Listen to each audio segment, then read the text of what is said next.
একটি লোগো একটি ব্যবসা বা প্রতিষ্ঠানের আইডেন্টিটি। ফ্রিল্যান্সিং মার্কেটপ্লেস আপওয়ার্কে প্রতি বছর 60,000-এরও বেশি লোগো ডিজাইন সংক্রান্ত জব পোস্ট হয়ে থাকে। ইউএস মার্কেটে লোগো ডিজাইনের মার্কেট ভ্যালু $3 বিলিয়ন বেশি। তাই লোগো ডিজাইন করা শিখে আয় করা নিয়ে 10 মিনিট স্কুল নিয়ে এলো লোগো ডিজাইন করে ফ্রিল্যান্সিং কোর্স।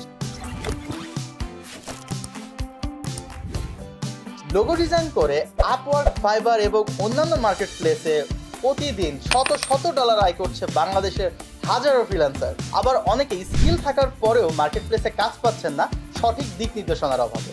আমি SM এনামুল হোসাইন আপওয়ার্কে টপ রেটেড প্লাস ফ্রিল্যান্সার এবং ফাইবারে লেভেল 2 সেলার হিসেবে কাজ করছি 10 বছরেরও বেশি সময় ধরে, এবং পাশাপাশি একটি এজেন্সির প্রতিষ্ঠাতা এবং CEO হিসাবে কাজ করছি। লোগো ডিজাইনের জন্য প্রয়োজনীয় অ্যাডোবি ইলাস্ট্রেটর টুলস এবং বিভিন্ন প্রজেক্ট ভিত্তিক লোগো যেমন monogram logo, typographic logo, abstract logo সহ আরো বিভিন্ন রকমের লোগো ডিজাইন এই কোর্সে শেখানো হয়েছে। এছাড়া ফ্রিল্যান্সিং মার্কেট প্লেসে কিভাবে সঠিক উপায়ে অ্যাকাউন্ট তৈরি করে প্রফেশনাল ভাবে সাজাতে হয়, কিভাবে কাজ খুঁজতে হয়, কিভাবে মার্কেট প্লেস থেকে ডলার উইথড্র করতে হয়, এই সকল যাবতীয় বিষয় সহ আরো বিভিন্ন টিপস এন্ড ট্রিক্স এই কোর্সে আমি দেখিয়েছি। ডিজাইন নিয়ে যদি আপনার আগ্রহ থাকে এবং তা দিয়ে যদি আপনি আয় করতে চান তাহলে এই কোর্সটি আপনার জন্য। তাই গ্রাফিক ডিজাইন জগতে ফ্রিল্যান্সিং করে আয় করতে চাইলে আজই ভর্তি হয়ে যান 10 মিনিট স্কুলের লোগো ডিজাইন করে ফ্রিল্যান্সিং কোর্সে।